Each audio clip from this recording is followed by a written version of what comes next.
नमस्कार, मैं हूं सुभान। दिन भर की खबरों में सबसे पहले डालती नजर आज के मुख्य समाचारों पर। मिड डे मील वर्कर्स ने की सरकारी कर्मचारी घोषित करने की मांग, मुख्यमंत्री के नाम कलेक्टर को सौंपा ज्ञापन। पाम ऑयल पर प्रतिबंध लगाने की मांग, भाजपा प्रतिनिधिमंडल ने केंद्रीय कृषि मंत्री के नाम सौंपा ज्ञापन। आंदोलन तेज करने की दी चेतावनी, सर्व समाज का बेमियादी धरना दूसरे दिन भी रहा जारी। वैज्ञानिक अनुसंधान और नवाचार की सतत विकास की कुंजी 2 दिवसीय राष्ट्रीय संगोष्ठी पर हुई शुरू। अब खबरें विस्तार से। सरकारी कर्मचारी घोषित करने व 6 माह के बकाया मानदेय का भुगतान करने सहित 15 सूत्रीय मांगों के निस्तारण के लिए मिड डे मील वर्कर्स ने गुरुवार को मुख्यमंत्री के नाम जिला कलेक्टर को ज्ञापन सौंपा। Rajasthan mid day meal workers union के बैनर तले सौंपे गए ज्ञापन में मिड डे मील वर्कर्स ने बताया कि वे राज्यों के स्कूलों में मिड डे मील योजना के अंतर्गत कार्यरत हैं। उनका स्कूल कार्य में अध्ययनरत बालक बालिकाओं के लिए गर्म पोषाहार भोजन तैयार करना है, लेकिन अब मिड डे मील वर्कर्स के हालात अत्यंत दयनीय है। वर्षों तक काम करने के बावजूद उन्हें नियमित राज्य कर्मचारी का दर्जा देना तो दूर, राज्य की न्यूनतम वेतन का भुगतान तक नहीं किया जा रहा। यहां तक कि अल्प राशि 2003 रुपए प्रति माह मानदेय का भी भुगतान 6 माह तक नहीं किया जाता। इन परिस्थितियों के बावजूद वे अपना कार्य ईमानदारी और पूर्ण मेहनत से करते आ रहे हैं। ज्ञापन के जरिए मांग की गई कि राजस्थान में जब से बच्चों के लिए दूध की व्यवस्था की गई है, मिड डे मील वर्कर्स को प्रत्येक स्कूल में 500 रुपए की राशि का भुगतान किया जाए। मिड डे मील वर्कर्स को सरकारी कर्मचारी का दर्जा देकर न्यूनतम वेतन के रूप में 26,000 रुपए प्रति माह भुगतान किया जाए। प्रत्येक स्कूल में 2 मिड डे मील वर्कर्स नियुक्त किए जाएं।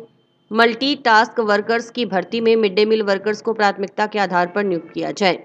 Mid day meal workers cook cum helper को 60 साल की उम्र पर रिटायरमेंट होने पर 5 लाख रुपए की राशि का भुगतान किया जाए। हम मिड डे मील वर्कर के लिए लेकर आई हैं सारे समस्या, जैसे कि हम सुबह 10 बजे जाते हैं स्कूल, 3 बज जाता है, 4 भी बज जाता है। 3100 रुपये मिलता है सबको। उसमें हम सोच रहे हैं कि सबको पक्का करा जाए, सबको जैसे कि तनख्वाह 18,000 हमारे भी मांग है, इसमें 18,000 तनख्वाह होना चाहिए और सबको पक्का करने के लिए सब आए हैं कि हमारे पक्का काम करो। और 2000 में हम सारे जन सारा दिन फंस जाते हैं, नहीं कोई काम कर पाते हैं, नहीं कुछ भी कर पाते हैं। किसमें बंधे हुए रह जाते हैं कि चलो कहीं कमा भी ले। 2000 में क्या बनता है? कुछ भी नहीं बनता है। फिर भी हम सोचते हैं कि वहाँ किस लिए कि चलो सरकारी काम है, आज नहीं तो कल पक्का करेगा, तो हम लड़ेंगे तभी तो पक्का होगा। इसलिए हम सारे मांग लेकर आए हैं कि हमारे को पक्का करा जाए और हमारे भी पीएफ कटा जाए, सब जैसे पेंशन उल्सिंग सब लागू किया जाए। तनख्वाह मिलती है, हम ऐसे कह रहे हैं हमारी कुछ तो तनख्वाह करे सरकार, हमें कोई 10,000 15,000 रुपए दे हैं। हम सुबह जाते हैं, शाम को घर आते हैं। सर कोई हमारी भी पेंशन बदे, हम भी ऐसे जाते हैं, भी पक्के में होए हैं। कोई बीमा कटे, कोई और दवाइयों के पैसे कटे, वो कुछ तो होना चाहिए हमें।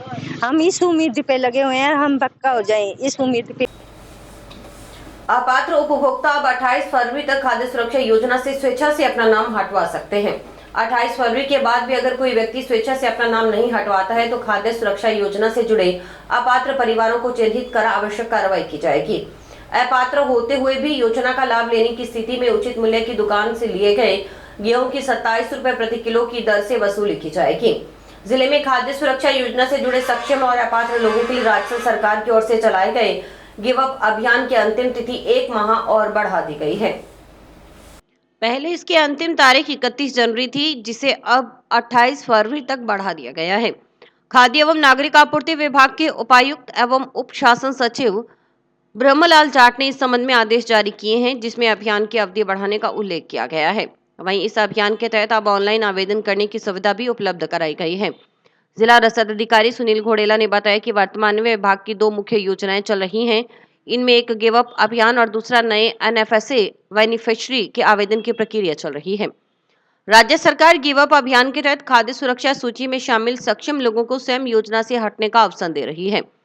अब तक संबंधित राशन डीलर की दुकान पर जाकर निर्धारित फॉर्म भरना पड़ता है, लेकिन अब कोई भी व्यक्ति अपने मोबाइल फोन से ही खाद्य सुरक्षा योजना से अपना नाम हटाने के लिए आवेदन कर सकता है। उन्होंने बताया कि गिव अप अभियान के तहत अंतिम तारीख को जनवरी माह के अंत से बढ़ाकर फरवरी माह के अंत तक कर दिया गया है। इसमें जिले में अच्छी प्रगति आई है। जिला कलेक्टर के निर्देशन में लगभग 5,000 परिवारों ने अपना नाम स्वेच्छा से खाद्य सुरक्षा योजना से कटवा लिया है। अन्य ऐसे अपात्र उपभोक्ताओं से भी आग्रह किया जा रहा है कि वे अपना नाम स्वेच्छा से कटवा लें ताकि भविष्य में उनके खिलाफ रिकवरी आदि की कार्रवाई न हो। अन्यथा इस अभियान के बाद उनसे नियमानुसार रिकवरी की कार्रवाई की जाएगी। बताया गया कि एनएफएसएस में नए नाम जोड़े जा रहे हैं। 26 जनवरी से राष्ट्रीय खाद्य सुरक्षा योजना में नए लाभार्थी जोड़ने के लिए पोर्टल शुरू कर दिया गया है। साथ ही योजना का लाभ लेने वाले परिवारों के राशन कार्ड में भी नए सदस्यों को जोड़ा जा रहा है। इस संबंध में निर्देश है कि अपने आधार कार्ड राशन कार्ड से लिंक होना चाहिए। आधार कार्ड लिंक करवाने के लिए डीएसओ कार्यालय में हो रहा है। यहाँ से अपना आधार कार्ड राशन कार्ड से लिंक करवा सकते हैं। इसके अलावा ई मित्र या स्वयं भी फूड पोर्टल की साइट के माध्यम से आवेदन किया जा सकता है। एक जगह डिपो पर खराब वितरण गेहूं के सवाल के जवाब में डीएसओ ने कहा कि खराब गेहूं अलग रखवा दी गई है। इस संबंध में एफसीआई को भी पाबंद किया गया है कि भविष्य में इस तरह की गेहूं उपलब्ध न करवाएं। अभी दो विभाग की दो मुख्य योजनाएं चल रही है, एक तो गिव अप अभियान और दूसरा नए एनएफएस से बेनिफिशरीज के आवेदन की प्रक्रिया चल रही है। गिव अप अभियान के तहत पहले ये तारीख जनवरी लास्ट तक थी, अब इसको फरवरी लास्ट तक कर दिया गया है। इसमें जिले की अच्छी प्रगति आई है और उच्चाधिकारियों श्रीमान जिला कलेक्टर के निर्देशन में लगभग 5000 परिवारों ने अपने नाम स्वेच्छा से कटवा लिए हैं। और हम अभी भी जो इस तरह के जो गिव अप अभियान के तहत और भी जो उपभोक्ता है उनको भी हम निवेदन करना चाहेंगे कि वो अपना नाम स्वेच्छा से कटवा लें ताकि कल को उनके विरुद्ध किसी तरह की रिकवरी वगैरह नहीं हो। अन्यथा इस अभियान के बाद में उनके विरुद्ध नियमानुसार रिकवरी वसूली की जाएगी। जंक्शन में बाईपास स्थित पुलकित कॉलेज फॉर हायर एजुकेशन में कृषि, रसायन, भौतिक एवं पर्यावरणीय विज्ञान में जैव प्रौद्योगिकी की भूमिका एवं सतत विकास विषय पर 2 दिवसीय राष्ट्रीय संगोष्ठी गुरुवार से शुरू हुई। संगोष्ठी का आयोजन विज्ञान एवं प्रौद्योगिकी विभाग राजस्थान के सौजन्य से किया जा रहा है। संगोष्ठी के मुख्य अतिथि कलेक्टर उमेदी लाल मीणा रहे। उन्होंने उद्घाटन सत्र में अपने विचार व्यक्त करते हुए कहा कि वैज्ञानिक अनुसंधान और नवाचार की सतत विकास की कुंजी है। उन्होंने छात्र छात्राओं और शोधकर्ताओं को प्रोत्साहित किया कि वे विज्ञान और तकनीकी विकास में अपना योगदान दें। कार्यक्रम के अतिथि उद्योगपति Shivshankar Khadgawat, private college association के प्रदेश उपाध्यक्ष तरुण विजय, बागवानी उपनिदेशक डॉक्टर रमेश चंद्र बराला और समाज सेवी डॉक्टर सुमन चावला ने कृषि, पर्यावरण एवं जैव प्रौद्योगिकी में सतत विकास की आवश्यकता पर अपने विचार व्यक्त किए। इसके अतिरिक्त विशेष अतिथियों के रूप में मौजूद प्राचार्य डॉक्टर संतोष राज पुरोहित, डॉक्टर विशाल पारिक, डॉक्टर मनोज शर्मा ने भी विचार रखे। सम्मेलन में विशेषज्ञों ने कीटनाशकों के अधिक उपयोग में मिट्टी की उर्वरता के नुकसान और पर्यावरण पर पड़ने वाले दुष्प्रभावों पर विशेष चर्चा की। वक्ताओं ने बताया कि अत्यधिक कीटनाशकों के कारण मृदा प्रदूषण, जल स्रोतों की अशुद्धि और जैव विविधता पर प्रतिकूल प्रभाव पड़ता है। वैज्ञानिकों ने जैविक खेती और पर्यावरण उन्मूलन कृषि तकनीकों को अपनाने की आवश्यकता पर बल दिया। सम्मेलन के पहले दिन शोध पत्र प्रस्तुतियां, पैनल चर्चाओं और तकनीकी सत्रों के माध्यम से 200 से अधिक प्रतिभागियों ने भाग लिया। छात्र छात्राओं, शोधकर्ताओं और शिक्षाविदों ने नवीनतम वैज्ञानिक प्रगति और उनके व्यावहारिक अनुप्रयोगों पर विचार विमर्श किया। इस आयोजन में सम्मेलन समन्वयक प्राचार्य डॉक्टर चंद्रा गुरनानी, संरक्षक कविश मिड्ढा, कॉलेज निदेशक जितेंद्र मिड्ढा एवं राजेश मिड्ढा, सह संरक्षक गीतांश मिड्ढा, अमानत अली, महेंद्र कुमार की अहम भूमिका रही। सम्मेलन के दूसरे दिन और भी महत्वपूर्ण विषयों पर चर्चा होगी। आज जो हमारे यहाँ पर हो रही है, हम करा रहे हैं नेशनल कॉन्फ्रेंस। नेशनल कॉन्फ्रेंस जो हमारा टॉपिक है, national conference role of biotechnology in agriculture, chemical, physical and environment for sustainable development. इस कॉन्फ्रेंस का जो है ये हमें स्पॉन्सर हुई है डीएसटी राज्य सरकार के द्वारा। इस कॉन्फ्रेंस का मुख्य उद्देश्य यह है कि जो हमारे समाज में जो हमारे किसान हैं, जो हमारा ये लैंड है वो एग्रीकल्चर है और हम जो एग्रीकल्चर से रिलेटेड जो बीमारियां हैं और हमारे जो खाद्य पदार्थ का प्रोडक्शन है वो कम हो रहा है, उसका हम सुधार कैसे करें। और ये जो पेस्टिसाइड है इनका हम किस तरह से डिग्रेडेशन करना चाहिए और हमें इसके उपयोग नहीं करना चाहिए। इसलिए ये जो बायोटेक्नोलॉजी डिपार्टमेंट के थ्रू हमें स्पॉन्सर हुई है, हमने बायोटेक को केमिकल से अटैच किया क्योंकि हम इसमें देखना जानना चाह रहे हैं कि जो पेस्टिसाइड का रोल है उसको डिग्रेड कैसे करना है। आज जैसे हम इकट्ठे हुए हैं रोल ऑफ बायोटेक्नोलॉजी पे बात करने के लिए। इन जैसे कि हमने यहाँ पे जो भी प्रवक्ता आए उन्होंने हमें जो भी बताया, उन्होंने ये बताया कि बायोटेक्नोलॉजी का डिफरेंट के अंदर क्या क्या रोल है, अलग अलग टेक्नोलॉजी बेस्ड पे क्या क्या रोल है। जैसे एग्रीकल्चर हो गया, जैसे केमिकल्स हो गया, फार्मेसी के अंदर बायोटेक का क्या रोल है आल प्रेजेंट। एग्रीकल्चर की हम बात करेंगे, उसके अंदर जैसे कि लास्ट टाइम एक बीटी नाम का कुछ कॉटन आया था, जैसे बेसिलस जो बैक्टीरिया का यूज करके नई कॉटन की ब्रीड तैयार की गई थी, उस बेस पे है। उसका रोल जो एग्रीकल्चर में वो बायोटेक्नोलॉजी ही बेस्ड है, जो कि हमें प्रवक्ता ने बताया। कॉन्फ्रेंस स्पेशली बायोटेक्नोलॉजी सब्जेक्ट से रिलेटेड है। इसमें हम एग्रीकल्चर, केमिकल, इन सब चीज़ों से रिलेटेड, जो बायोटेक से रिलेटेड है, इसके बारे में डिस्कशन करने आए हैं। यहाँ पर हमें बहुत सारे प्रोफेसर्स मिले हैं जिनको बहुत इन फील्ड में नॉलेज है और इनसे हम स्टूडेंट्स को बहुत कुछ सीखने को मिलेगा जो हमारी डेली लाइफ में, एग्रीकल्चर में, और कौन कौन से केमिकल्स या फिजिकल तरीके हैं जो हमारी लाइफ को इजी बनाते हैं, वो सब हमें यहाँ इस कॉन्फ्रेंस में सीखने को मिलता है। ग्राम पंचायत 2 के एनजीओ को नगर परिषद में शामिल करने का विरोध कर रही ग्राम पंचायत 2 के एनजीओ बचाओ संघर्ष समिति के प्रतिनिधियों ने मुख्यमंत्री भजनलाल शर्मा के अलावा संभागीय आयुक्त बीकानेर, पंचायती राज तथा ग्रामीण विकास मंत्री, नगरीय एवं स्वायत्त शासन विभाग के मंत्री, खाद्य आपूर्ति तथा उपभोक्ता मामले मंत्री को ज्ञापन भेजा है। समिति के तरसेम सिंह, शेर सिंह, रणवीर, रतन, सरपंच प्रतिनिधि 2 के एनजे शीशपाल आदि ने कहा कि जिला मुख्यालय के निकटवर्ती ग्राम पंचायत 2 के एनजे को राज्य सरकार की ओर से जारी अधिसूचना के आधार पर नगर परिषद से जोड़ा जाना है। उन्होंने बताया कि 2 के एनजे ग्राम पंचायत को पिछली ही योजना के अंतर्गत नई ग्राम पंचायत बनाया गया था। 2 के एनजे ग्राम पंचायत को बने हुए अभी तक 5 वर्ष भी पूर्ण हुए हैं। अगर 2 के एनजे ग्राम पंचायत का विलय नगर परिषद में कर दिया जाता है तो सबसे पहले मनरेगा में कार्य करने वाले मजदूर वर्ग के लोगों को राज्य सरकार की ओर से चलाई जा रही शहरी रोजगार योजना में मजदूरी करने के लिए शहर में आना पड़ेगा। पंचायत की दूरी नगर परिषद मुख्यालय से करीबन 5 किलोमीटर की है, इसलिए लोगों को छोटे छोटे दस्तावेजी कार्यों के लिए भी नगर परिषद आना पड़ेगा। इससे आमजन को भारी परेशानी होगी। ग्राम पंचायत 2 के एनजे बचाओ संघर्ष समिति ने ज्ञापन भेजा है क्या कि पहले हमने जिला प्रशासन और कलेक्टरों को भी ज्ञापन सौंपा हुआ जनता को लेकर, साथ जनता गांव की नाराज है इस चीज से।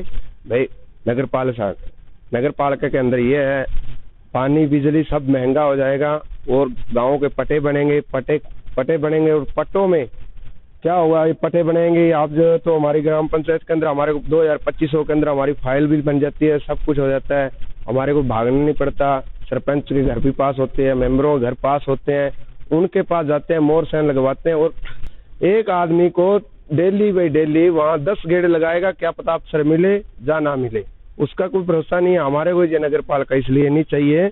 हमारे को हमारे ग्राम पंचायत के अंदर कोरोना काल के अंदर 2 साल चले गए थे, 3 साल के अंदर हमारे वाटर वर्क्स, पानी और सड़कों की, स्कूल 12वीं तक के, हॉस्पिटल पहले भी था, उसी हॉस्पिटल को आगे बढ़ाया गया, नर्स बढ़िया लगाए गए हैं और हमारे जो घेड़ ग्राउंड और पंचायत समिति की पंचायत बनी है नहीं, लगातार हमारे आंदोलन चल रहे हैं और आगे से रणनीति हमारी तैयारी है। जो गांव शेड में और भी हमारे साथी है, श्रीनगर हुआ है और अपने सतीपुरा हो गया, जय साथी भी हमारे साथ अटैच है, हमारे संघर्ष समिति बैनर के तले में साथ है, जुड़े हुए हैं। तो ये हमारे साथ बैठकर हम एक और बैठ कर हम ये अग्रणी, इससे भी भारा आंदोलन चलाएंगे। जंक्शन से जाट भवन में पंजाब नेशनल बैंक की ओर से 7 और 8 फरवरी को home loan, solar loan, MSME loan मेला लगाया जाएगा। इसमें विभिन्न स्कीमों के तहत लोन प्रदान किए जाएंगे। होम लोन के साथ साथ कारोबार बढ़ाने के लिए भी बेहतरीन और फायदेमंद स्कीमों के साथ लोन दिया जाएगा। कलेक्टर कानाराम के मुख्य आतिथ्य में PNB होम लोन और सोलर लोन मेला लगाया जाएगा। अनेक बिल्डर के साथ साथ सोलर प्लेटों के डीलर भी इस मेले में शामिल होंगे। इस लोन मेले का लोगों को भरपूर फायदा होगा। वे रियायती दरों पर सोलर प्लेटों के अलावा भूखंड भी खरीद सकेंगे। इसके अलावा 13 फरवरी को जाट भवन में भी PNB MSME मेला लगाया जाएगा। पंजाब नेशनल बैंक पूरे इंडिया में हाउसिंग लोन और सोलर रूफटॉप के एक्सपो लगा रहा है। हनुमानगढ़ भी जाट भवन में इस एक्सपो को आयोजन कर रहा है। इसके फायदे क्या है कि इसमें जो कस्टमर को एक ही छत के नीचे बैंक के सारे प्रोडक्ट के बारे में, कम से कम हाउसिंग लोन, सोलर रूफटॉप के बारे में पूरी जानकारी मिल जाएगी। साथ ही साथ हमने बिल्डर्स को बुला रखा है। बिल्डर अगर कोई मकान इसको पसंद आता है तो उसी टाइम उसको असेस करा सकता है, भाई मैं इसमें कितना का लोन का एलिजिबिलिटी है। इमीडिएट इस पर एक्सपर्टीज हमारी बैंक की बैठी होगी जिसको बताएगी इसको इतना लोन मिल सकता है। साथ ही साथ इसको हम प्रिंसिपल अप्रूवल भी सही से दे सकते हैं। सोलर रूफटॉप के लिए अगर कुछ चाहते हैं कि पहले छत पे सोलर रूफटॉप लगाना चाहता हूँ, वो भी इमीडिएट वेंडर उसके भी हमने बैठाए हुए हैं, उनसे बात करेंगे, हमारे पास आएंगे, हम उनको प्रिंसिपल अप्रूवल देंगे, बैंक में क्या रेट ऑफ इंटरेस्ट है, साथ ही साथ उनको जानकारी मिल जाएगी। रेट ऑफ इंटरेस्ट फिर भी दर्शकों को बता दें कि पंजाब नेशनल बैंक का रेट ऑफ इंटरेस्ट बहुत ही कम है, 8.40% पर हम हाउसिंग लोन दे रहे हैं और उसके जो टेन्योर है वो 30 वर्ष तक का रहता है। अगर आप देखें तो करीब 761 रुपये, हाँ 762 रुपये पर लाख की हमारी इंस्टॉलमेंट आती है महीने की, तो बहुत थोड़े से अमाउंट की इंस्टॉलमेंट आती है। तो जो भी हमारा ग्राहक वहाँ पर आते हैं या मेरे में जो भी लोग आते हैं उनके लिए सुविधा है कि एक ही छत के नीचे सारी की सारी सुविधा उनको उपलब्ध हो जाएगी। और आप सभी से अपील है दर्शकों से कि आए, इस मेले का भरपूर फायदा उठाएं, इन ऋण के बारे में जानकारी प्राप्त करें, जो उनके मकान बनाने के सपने हैं उसको साकार करें, सोलर रूफटॉप लगवाना चाहते हैं वो लगवाएं। इसी के साथ 13 तारीख को भी हम एक और एक्सपो कर रहे हैं, MSME एक्सपो। ये भी राजभवन में कर रहे हैं। इसमें जो हमारे उद्यमी हैं, छोटा उद्यमी हो, बड़ा उद्यमी हो, सभी के लिए स्वागत है। उन सभी के लिए हमारी वेरियस स्कीम्स है। GST एक्सप्रेस हमारी, उसमें जो GST है उसका 1/4 इमीडिएट इसको लोन मिल सकता है, कोई डॉक्यूमेंटेशन इसको देने की जरूरत नहीं, खाली GST बेस्ड लोन है। इसी टाइप से और भी बहुत सारे लोन हैं जो GST बेस्ड हैं या कम से कम पेपर पे उनको हम सुविधा उपलब्ध कराएंगे। उनको क्या लोन मिल सकता है, क्या डॉक्यूमेंट उपलब्ध करवाने, उसकी बैंकिंग एक्सपर्टीज वहीं पर उनको उपलब्ध होगी। सरसों की संपूर्ण फसल की समर्थन मूल्य पर खरीद करने में पाम ऑयल पर प्रतिबंध लगाने की मांग के संबंध में भारतीय जनता पार्टी के प्रतिनिधिमंडल ने गुरुवार को केंद्रीय कृषि मंत्री के नाम कलेक्टर को ज्ञापन सौंपा। विधानसभा चुनाव पार्टी में प्रत्याशी रहे अमित साहू ने कहा कि तिलहन के क्षेत्र में भारत को आत्मनिर्भर बनाने का देश के प्रधानमंत्री नरेंद्र मोदी का नारा है। उसे साकार करने के लिए किसानों की पूरी फसल को समर्थन मूल्य पर खरीद करना अति आवश्यक है। उन्होंने कहा कि हनुमानगढ़, श्रीगंगानगर कृषि प्रधान जिले हैं। इन जिलों में सरसों की खेती बड़े पैमाने पर होती है, परंतु गत वर्षों से न तो संपूर्ण फसल की समर्थन मूल्य पर सरकारी खरीद हो सकी है।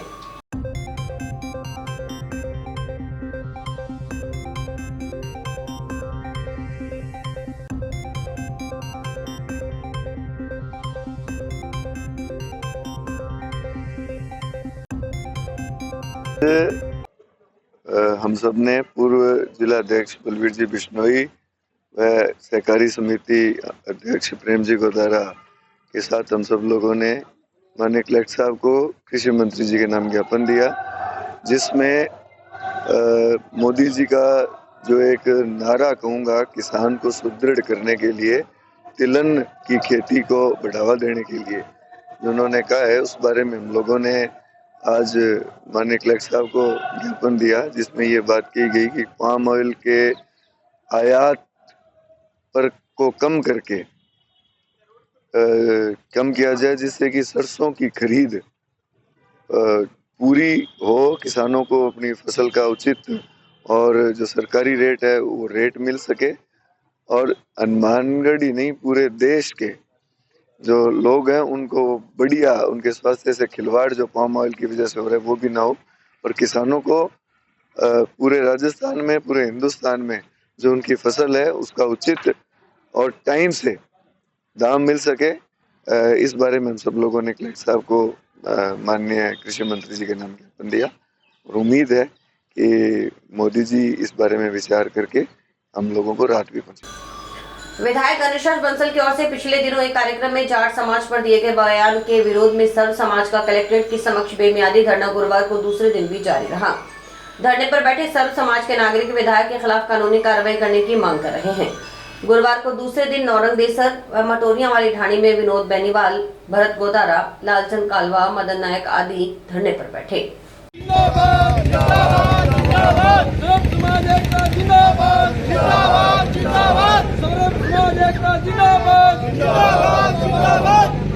हमारी मांगे पूरी करो, पूरी करो, पूरी करो, हमारी मांगे पूरी करो, पूरी करो, पूरी करो, सस्पेंड करो, सस्पेंड करो, निर्दलीय विधायक को विधानसभा से सस्पेंड करो, सस्पेंड करो, सस्पेंड करो, निर्दलीय विधायक को विधानसभा से सस्पेंड करो।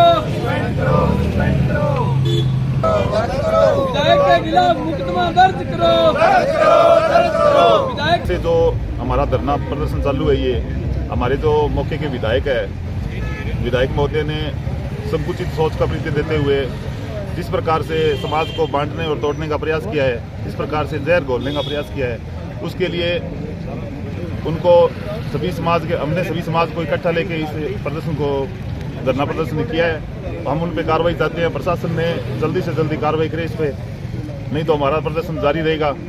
और जब तक वो माफ़ी नहीं मांगेंगे सभी समाज से, खासतौर से जाट समाज से, उन्होंने टारगेट करके सभी समाजों को आपस में लड़ाने का कहा। ये आज विधायक की गलत टिप्पणी के खिलाफ में दूसरे दिन विरोध प्रदर्शन जारी है। जब तक उनके खिलाफ मुकदमा दर्ज नहीं होता तब तक हम धरना जारी रखेंगे। उन्होंने जो टिप्पणी की है, जाट समाज, मुस्लिम समाज और सर्व समाज, सिख समाज, इनके खिलाफ और ओबीसी को मॉल ओबीसी और ओबीसी का रूप देख के पूरे समाज को बांटने की कोशिश की है, उसके खिलाफ हमारा प्रदर्शन जारी रहेगा। समाचार अभी और भी देखते रहिए स्काई चैनल। नमस्कार दोस्तों, मैं डॉक्टर निधि डोंगरवाले फोकस नागपाल आई हॉस्पिटल से, जो 40 साल से आंखों की बहुत अच्छी सर्विस दे रहा है। आपको ये बताते हुए मुझे खुशी हो रही है कि अब चश्मा निकालने का ऑपरेशन जो लेजर द्वारा किया जाता है, जिसे लेसिक कहते हैं, वो यहाँ पर शुरू हो चुका है। लेसिक यानी लेजर द्वारा आपके आँख का चश्मे का नंबर हटाया जाता है। ये चश्मे का नंबर हटाने के लिए लेज़र किरणों का प्रयोग किया जाता है। हमारे यहाँ हनुमानगढ़ में आधुनिक तकनीक की मशीनें हैं जो FDA अप्रूव्ड है, जो आपकी आंखों के लिए बहुत सुरक्षित है। बिना नुकसान के आपका चश्मे का नंबर हट जाएगा। लेसिक ऑपरेशन से मरीज़ को घबराने की कोई ज़रूरत नहीं है, क्योंकि इस ऑपरेशन में आपको आँख में कोई टीका लगवाने की ज़रूरत नहीं है। हम आँख को एक ड्रॉप यानी एक दवाई के द्वारा सून करेंगे, उसके बाद आपका ऑपरेशन होगा, जो कि 10 से 15 मिनट में हो जाएगा। चलो आए, लेसिक ऑपरेशन के द्वारा अपनी नई ज़िंदगी की शुरुआत करें और चश्मा से मुक्त हो जाए। जंक्शन की अनाज मंडी स्थित दुर्गा मंदिर धर्मशाला में गुरुवार को अनाज मंडी मजदूर यूनियन का 9वां सम्मेलन आयोजित हुआ। सम्मेलन का उद्घाटन मजदूर नेता रामेश्वर वर्मा, सीटू जिलाध्यक्ष आत्मा सिंह, कोषाध्यक्ष बहादुर सिंह चौहान और महासचिव शेर सिंह शाक्य की उपस्थिति में हुआ। सम्मेलन में भविष्य में किए जाने वाले आंदोलनों की रणनीति और रूपरेखा तय की गई।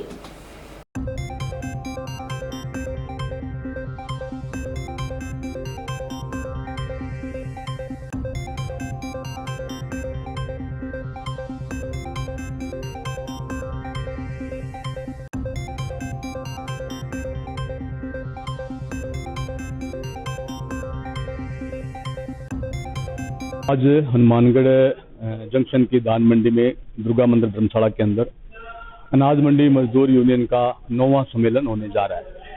और इस सम्मेलन में जो मोदी सरकार की जो नीति, जिसमें सबसे प्राथमिकता के तौर पर अनाज मंडियों को खत्म करने का है, और जो राजस्थान में साइलो बन रहे हैं, उन साइलो में डायरेक्ट खरीद का जो वो लेकर आए हैं, जिसमें अभी राजस्थान में 6 साइलो बन रहे हैं, उनके विरोध स्वरूप, क्योंकि अगर मंडियां बर्बाद हो जाएंगी तो यहाँ का जो व्यापारी है वो बर्बाद हो जाएगा। अनाज मंडी में इसमें हजारों मजदूर काम करते हैं। अगर अपने पूरा आंकड़ा निकालें तो करीब ये निकलता है 3-3.5 लाख मजदूर जो है राजस्थान की अनाज मंडियों में काम करते हैं, तो इनके चौपट हो जाएंगी। और इसी की रणनीति के लिए आज पूरे हनुमानगढ़ जंक्शन के मंडी के मजदूर बैठकर उसका चिंतन कर रहे हैं और आगे की रूपरेखा रणनीति बनाएंगे कि किसी भी सूरत में जो मोदी सरकार कानून लेकर आई है उनके खिलाफ संघर्षों को तेज करेंगे और तमाम वर्गों को, चाहे वो किसान है, चाहे वो व्यापारी है, जो इससे जुड़े हुए हैं, उन तमाम लोगों को शामिल कर संघर्ष को तेज करेंगे। माकपा नेता रामेश्वर वर्मा का कहना है कि भारतीय जनता पार्टी एवं इसके नेताओं का काम नफरत की राजनीति फैलाना, एक समुदाय को दूसरे समुदाय के खिलाफ लड़ाना है। इन्होंने यही ट्रम्प कार्ड महाराष्ट्र और हरियाणा सहित कई जगह खेला। निर्दलीय विधायक गणेश बंसल की ओर से जाट समाज पर दिए गए बयान पर माकपा नेता रामेश्वर वर्मा ने कहा कि किसी समाज या समुदाय की कोई भी समस्या हो सकती है। अभी सुप्रीम कोर्ट ने फैसला दिया है कि माकपा ने उसे पूरी तरह से समर्थन दिया है कि दलितों के अंदर कुछ ऐसी जातियां हैं जिन्हें आरक्षण का पूरा लाभ नहीं मिल पाता, इसलिए दलितों के अंदर उसका आरक्षण होना चाहिए। इस फैसले के बाद तमिलनाडु सरकार ने यह वर्गीकरण मान लिया, उसे लागू करने की प्रक्रिया शुरू कर दी है। इसका भी कई लोग विरोध कर रहे हैं। सवाल ये है कि मूल ओबीसी की समस्याएं हैं, उन समस्याओं के लिए उन्हें कोर्ट का दरवाजा खटखटाना चाहिए। वे किसी को भी मत दे सकते हैं, लेकिन यह बीजेपी का सुनियोजित षड्यंत्र है।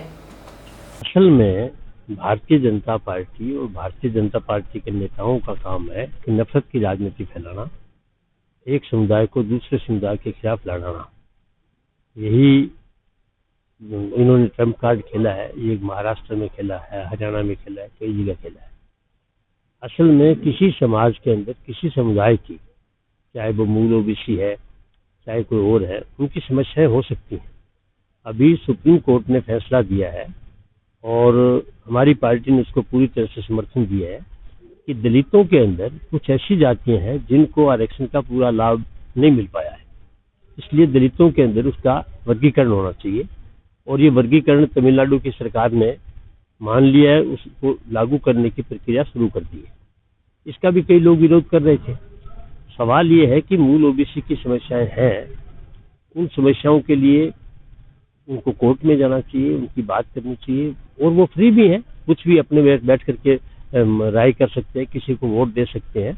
पर हम ये कहना चाहते हैं कि ये सारा कुछ जो है ये बीजेपी का सुनियोजित षड्यंत्र है और हम भाईचारे के पक्ष में है। हम जो है पहचान की राजनीति के खिलाफ है। पहचान होती है समुदाय के नाम पर, जाति के नाम पर, धर्म के नाम पर, जो है क्षेत्र के नाम पर, वो सिर्फ एकता को तोड़ने के लिए होती है। हम कह रहे हैं किसान, तो तमाम जातियों के किसान इकट्ठा हों और अपने हकों के लिए लड़े। हम कहते हैं मजदूर, तो मजदूर को किसी भी जाति का हो सकता है, किसी के धर्म का हो सकता है। हम राजनीति मजदूर की, किसान की, और हम राजनीति करते हैं आम आदमी की।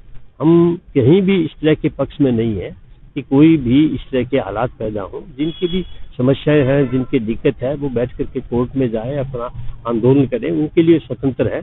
पर भारतीय जनता पार्टी को इस बात की छूट नहीं दी जा सकती कि कभी किसी जाति के नाम पर, धर्म के नाम पर, और वो लोगों के अंदर नफरत फैलाएं और वो राजनीति करें। ऐसी राजनीति हनुमानगढ़ में भी हो रही है और भारतीय जनता पार्टी उसको पूरी तरह से हवा दे रही है। हम इसके खिलाफ हैं। जाट समाज के खिलाफ अमर्यादित टिप्पणी करने पर विधायक गणेश बंसल के खिलाफ मुकदमा दर्ज कर कानूनी कार्रवाई करने की मांग के संबंध में सर्व समाज समिति ने गुरुवार को मुख्यमंत्री के नाम कलेक्टर को ज्ञापन सौंपा। सर्व समाज के प्रतिनिधियों ने आरोप लगाया कि विधायक ने अपने इस अमर्यादित बयान के जरिए जिले में सांप्रदायिक सौहार्द बिगाड़ने का प्रयास किया है। विधायक ने राजनीतिक लाभ लेने के लिए हनुमानगढ़ की शांति भंग करने का प्रयास किया है। विधायक ने विवादित बयानों से हनुमानगढ़ के भाईचारे खतरे में पड़ सकता है।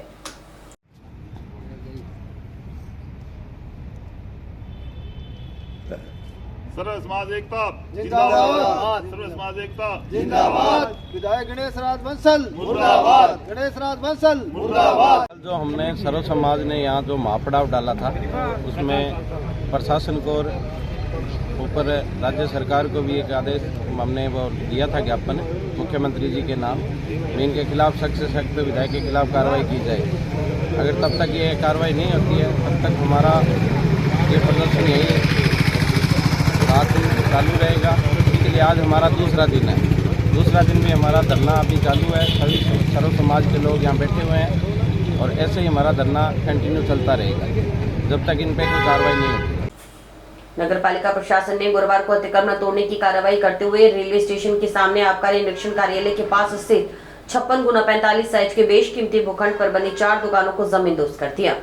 पालिका सूत्रों ने बताया कि इस भूखंड पर नंदा कॉलोनी निवासी पंडित श्याम सुंदर शर्मा ने दुकानें बना रखी थी। दूसरी कार्रवाई वार्ड नंबर 40 में एक मकान के आगे बनी लैट्रिन बाथ को तोड़कर की गई। इसे लेकर नगरपालिका व अतिक्रमी के बीच मामला हाई कोर्ट और सुप्रीम कोर्ट दोनों में ही फैसला नगरपालिका के पक्ष में आ चुका था। लेकिन गत नगरपालिका कार्यालय के दौरान पालिका प्रशासन की ओर से अतिक्रमी पर कार्रवाई नहीं की गई। अतिक्रमण तोड़ने की कार्रवाई की किसी को कानून का भनक नहीं हो पाई।